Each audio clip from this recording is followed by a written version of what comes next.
పోరాటం చేసిన ఒక కార్యకర్తగా కేసీఆర్ గారి సైనికుడిగా స్వచ్ఛమైన మనసుతో నిర్మలమైన హృదయంతో స్పష్టంగా నేను గతంలో చెప్పింది మళ్ళీ చెప్తా ఉన్నా. తెలంగాణ ప్రతిష్ట పెంచడానికి, హైదరాబాద్ బ్రాండ్ ఇమేజ్ని అంతర్జాతీయం చేయడానికి, హైదరాబాద్ని ప్రపంచ పటంలో నిలపడానికి ఆనాడు రాష్ట్ర మంత్రిగా ఎన్నో ప్రయత్నాలు చేశాం. ఆ ప్రయత్నాలు చాలా మేరకు ఫలించి హైదరాబాద్, తెలంగాణ భారతదేశంలోనే ఒక ప్రధానమైన నగరంగా ప్రపంచ దృష్టిని ఆకర్షించే స్థాయికి తీసుకొచ్చే విధంగా పనిచేశాం. మేము 9.5-10 ఏళ్ల కాలంలో మా ప్రభుత్వం ఉన్నప్పుడు మా బావమరుదులకు 1137 కోట్ల కాంట్రాక్ట్లు చేయలేదు. మంత్రిగా నేను కౌన్సిల్లో కూర్చొని, కౌన్సిల్ ఆఫ్ మినిస్టర్స్లో, క్యాబినెట్లో కూర్చొని నా కొడుకు కంపెనీకి కాంట్రాక్ట్లు ఇచ్చుకోలేదు. లేదా నేను ల్యాండ్ క్రూజర్ కార్లు కొనుక్కోలేదు.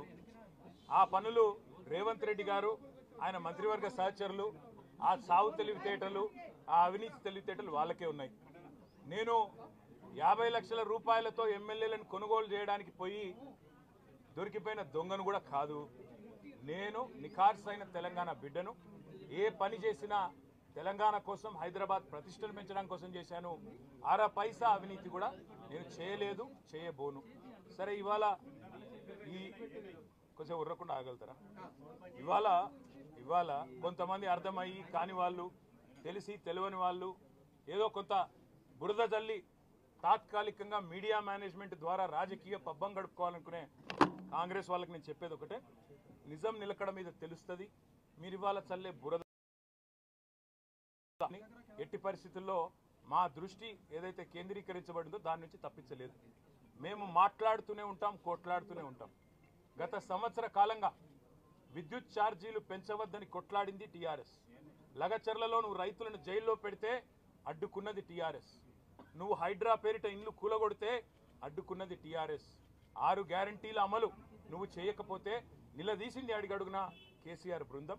తప్పకుండా మా దృష్టి మేము మళ్ళించాం. నువ్వేదో నా మీద కేసు పెట్టి నన్నేదో చేసి దానివల్ల మా పార్టీ క్యాడర్ను, మా నాయకత్వాన్ని నువ్వు దారి మళ్లింపు, దృష్టి మళ్లింపు దిశగా ప్రయత్నం చేస్తాను అనుకుంటున్నావు రేవంత్ రెడ్డి.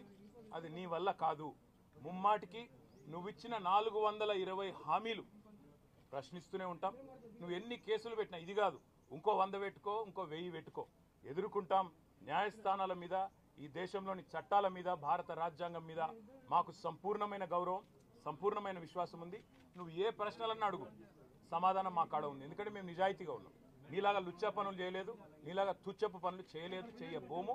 నికార్సైన తెలంగాణ బిడ్డగా, కేసీఆర్ గారి రక్తం పంచుకొని పుట్టిన కేసీఆర్ కొడుకుగా చెప్తా ఉన్నా, తెలంగాణ కోసం అవసరమైతే చస్తాను తప్ప ఎట్టి పరిస్థితుల్లో ఇట్లాంటి లుచ్చగాళ్ల ముందు మాత్రం తల వంచను. తప్పకుండా కొట్లాడుతూనే ఉంటా, పోరాడుతూనే ఉంటా. తెలంగాణ జయించేదాకా, ఈ కాంగ్రెస్ కబంధ హస్తాల్లోంచి తెలంగాణ బయటకు వచ్చేదాకా కొట్లాడుతూనే ఉంటాను, ప్రతిజ్ఞ చేస్తా ఉన్నా. Thank you.